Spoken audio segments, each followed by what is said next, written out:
ओम श्री परमात्मने नमः। श्री कृष्ण गोविंद हरे मुरारी, हे नाथ नारायण वासुदेव।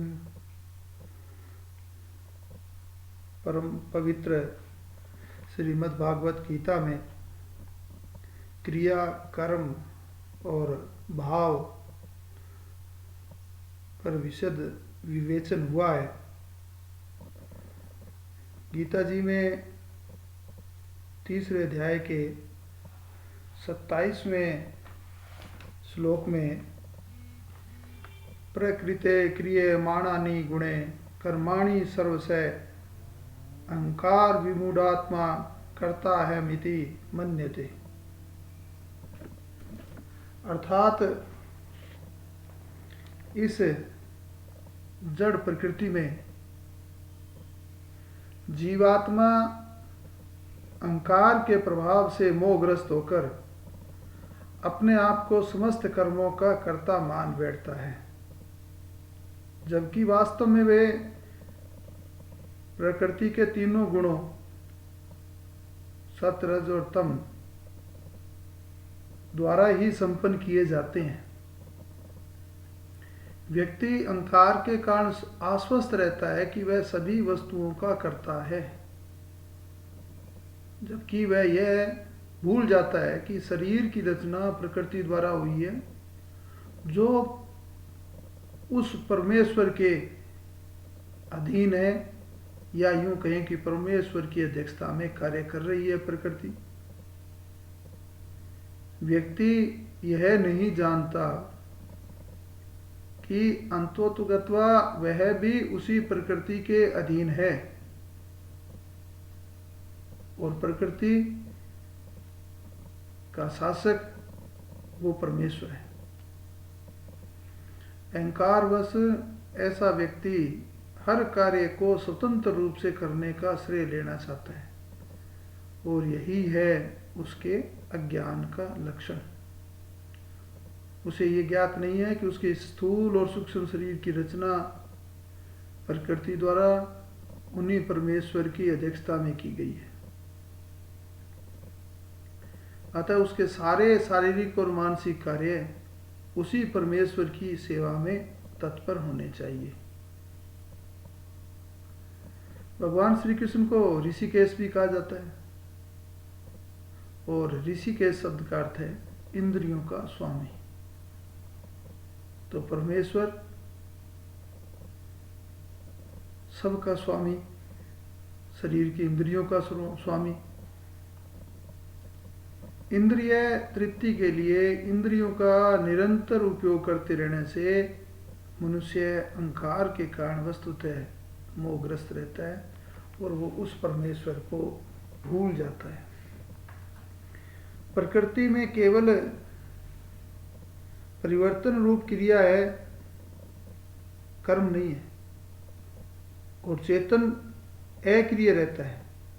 अर्थात ये जो चेतन शरीर है उसमें न क्रिया है न कर्म है। जब ये चेतन क्रियाशील प्रकृति के साथ अपना संबंध जोड़कर उसकी क्रिया को अपने में आरोपित कर लेता है, अर्थात ये कहता है कि मैं करता हूँ, चेतन शरीर इस तरह सोचने लगता है, वो अज्ञानवश भ्रमवश ये सोचता है कि मैं करता हूँ, और ऐसा अहंकार भाव कर लेता है। उस समय ये जो प्रकृति की क्रिया जो है उसके लिए कर्म बन जाती है, जो कि शुभ और अशुभ फल देने वाले होते हैं। क्रिया कभी भी बांधने वाली नहीं होती, क्योंकि उसमें अहंकार भाव नहीं होता, लेकिन अहंकार भाव से किया हुआ कर्म बांधने वाला होता है। अतः गीता में कहा गया है कि जिसमें अहंकार भाव और फल इच्छा नहीं है, वह अगर संपूर्ण प्राणियों को मार दे तो भी वह न मारता है न ही बनता है। इसके लिए गीता में 18वें अध्याय में 17वें श्लोक में कहा गया है। यस्य नाहंकृतो भावो बुद्धिर्यस्य न लिप्यते हत्वापि स इमा लोकान हंति न निबध्यते। जो पूर्वोक्त मैंने कहा उसी बात को गीता में कहा गया है, क्योंकि प्राणियों को मारते समय भी उसके द्वारा केवल क्रिया होती है। जैसे प्रकृति में गंगा जी का उदाहरण लें कि गंगा जी के द्वारा भूतों का पालन पोषण होता है। सब जीव जंतु, पशु पक्षी, नर नारी उसके जल को पीते हैं, पर इससे गंगा जी को कोई पुण्य नहीं होता। और इसी प्रकार गंगा जी के प्रवाह में बहुत से जीव मर जाते हैं, बह जाते हैं, और गंगा जी को इससे कोई पाप भी नहीं लगता। क्यों? कारण कि गंगा जी में यह भी नहीं है, गंगा जी यह नहीं सोचते कि मैं सबका पालन पोषण करती हूँ। मैं का अहंकार का भाव उनमें नहीं है, और जब अहंकार का भाव नहीं है तो वो केवल क्रिया मात्र करते हैं, कर्म नहीं होता। ऐसे सूर्य के प्रकाश में हम देखते हैं, उसमें यज्ञ भी करते हैं, उसमें अच्छे बुरे बहुत सारे कर्म भी करते हैं, शिकारी पशुओं को मारता भी है,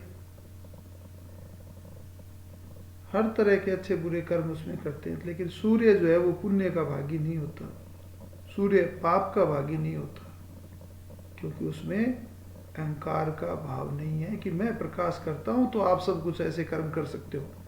इस प्रकार का अहंकार उसमें नहीं है। ऐसा न होने के कारण वो केवल क्रिया होती है, कर्म नहीं होता। ऐसे ही संसार में कई चोरियां होती हैं, डकैतियां होती हैं, हत्याएं होती हैं, पर उनमें हमारा अनुमोदन न होने से, उनके साथ हमारा संबंध न होने से, मन और वचन और कर्म से किसी प्रकार से भी हम उनका अनुमोदन नहीं करते, तो न करने से उन सब कर्मों में हमारे लिए कोई बंधन नहीं होता।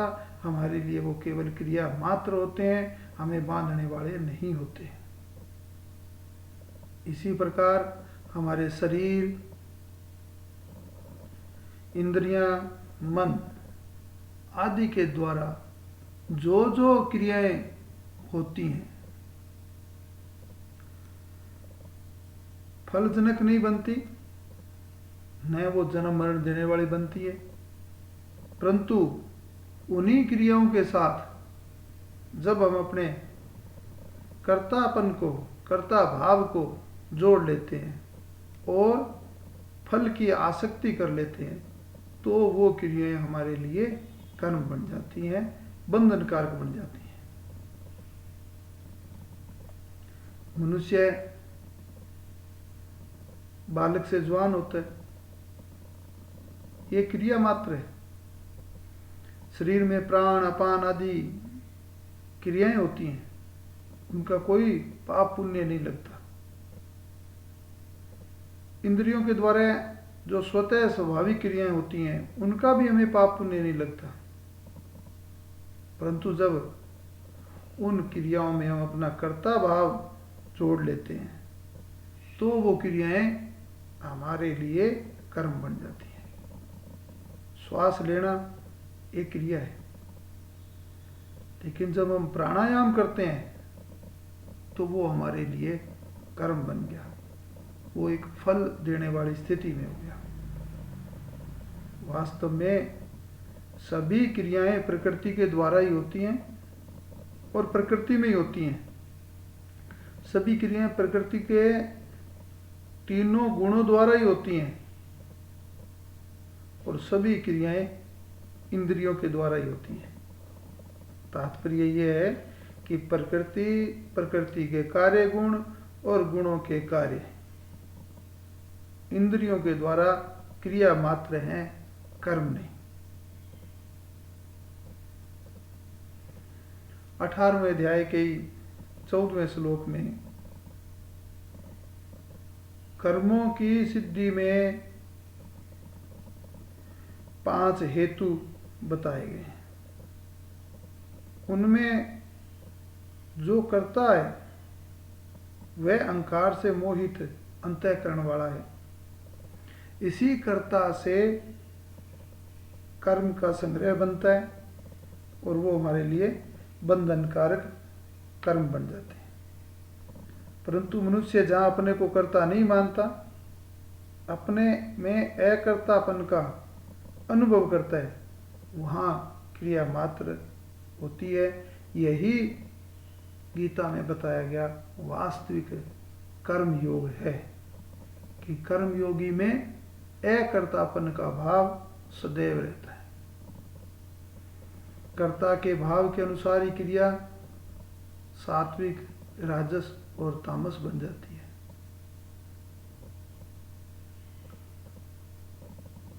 अर्थात कर्ता यदि सात्विक भाव से कर रहा है तो वो कर्म सात्विक है, राजस भाव से कर रहा है तो वो कर्म राजस है, और यदि कर्ता तामसी रूप से उस कर्म को कर रहा है तो कर्म तामस है।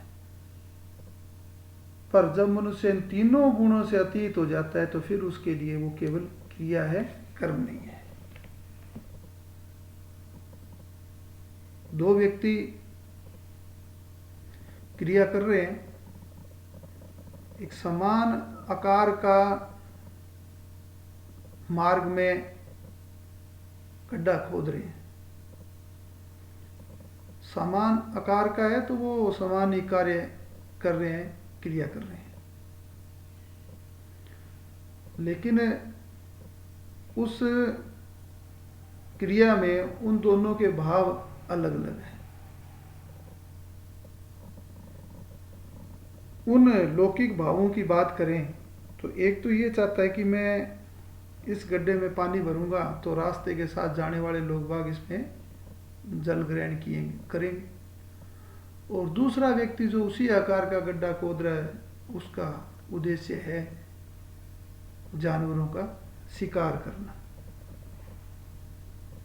अब ये दोनों द्वारा क्रिया हुई और दोनों ही क्रियाओं में दोनों ही कर्म से बंधे हुए हैं, क्योंकि दोनों में ही फल की इच्छा है, लेकिन फिर भी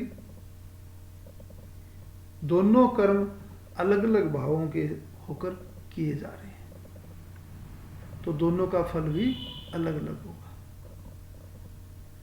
लेकिन गीता में कहा गया है कि दोनों प्रकार के जो मैंने कर्म के उदाहरण बताए या क्रियाएं बताई, इनमें कहीं भी कर्तापन का भाव न हो और फल की इच्छा ना हो, ऐसा ही कर्म जो है वो कर्म योग के श्रेणी में होगा। हम जो कुछ देखते सुनते हैं उसमें अगर हमारी निर्लिप्तता है, वह देखना सुनना हमारे लिए क्रिया हो जाती है, बंधनकारक नहीं होती। परंतु हम जब राग पूर्वक देखते सुनते हैं और देखना सुनना रूप क्रिया हमारे लिए कर्म बन जाती है, यही बात सब इंद्रियों की क्रियाओं के विषय में समझनी चाहिए। अब कर्मयोगी साधक कर्म क्यों करें? तो कर्मयोगी साधक केवल लोक संग्रह के लिए कर्म करता है, अपने लिए वह कुछ नहीं करता। अतः उसके लिए वो सिर्फ क्रिया मात्र होती है जो कि बंधन से मुक्त करने वाली है। कर्मणेव ही संसिद्धिम आस्थिता जनकाद्य लोक संग्रह में वापी संपश्यत कर्तु मरहसी। गीता के 3 अध्याय के 20वें श्लोक में कहा गया है कि जनक जैसे राजाओं ने केवल नियत कर्मों को करने से सिद्धि प्राप्त की।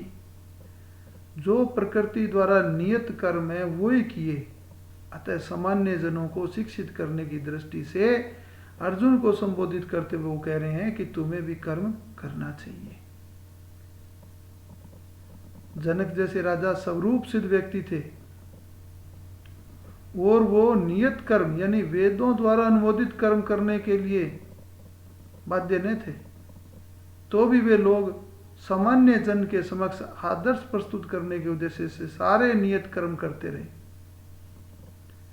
जनक सीता जी के पिता भगवान श्री राम के ससुर थे। भगवान के महान भक्त होने के कारण उनकी स्थिति दिव्य थी,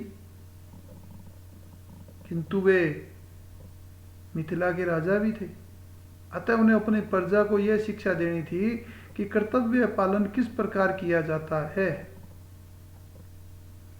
भगवान कृष्ण और उनके सखा अर्जुन को कुरुक्षेत्र के युद्ध में लड़ने की कोई आवश्यकता नहीं थी, क्योंकि वो तो परमेश्वर थे, किंतु उन्होंने जनता को यह सिखाने के लिए कि युद्ध किया है कि जब सत्य परामर्श असफल हो जाते हैं तो ऐसी स्थिति में हिंसा भी आवश्यक हो जाती है। कुरुक्षेत्र युद्ध के पूर्व युद्ध निवारण के लिए भगवान तक ने सारे प्रयास किए, किंतु दूसरा पक्ष लड़ने पर तुला था। अतः ऐसे सद्धर्म के लिए युद्ध करना आवश्यक था। हो सकता है कि इसमें किसी की रुचि न हो, लेकिन जनता को यह सिखाने के लिए कि किस तरह रहना और किस तरह से कार्य करने चाहिए, कर्म करता रहता है।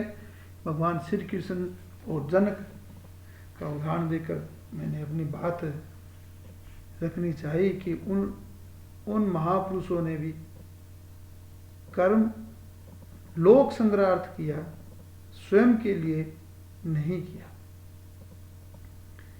ज्ञान योगी साधक जो है अपने आप को अकर्ता अनुभव करता है, अतः उसके द्वारा क्रिया मात्र होती है।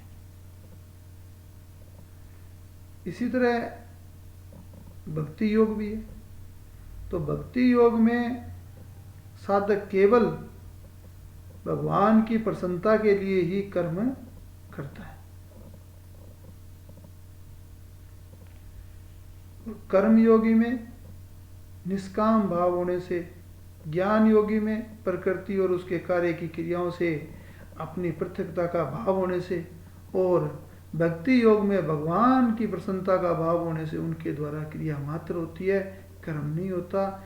ज्ञानी महापुरुष भी जो कुछ करता है उसको अपने शुद्ध स्वभाव के अनुसार करता है, अतः उसके द्वारा कर्म नहीं बनता, केवल चेष्टा मात्र, क्रिया मात्र होती है। श्री कृष्ण गोविंद हरे मुरारी, हे नाथ नारायण वासुदेव।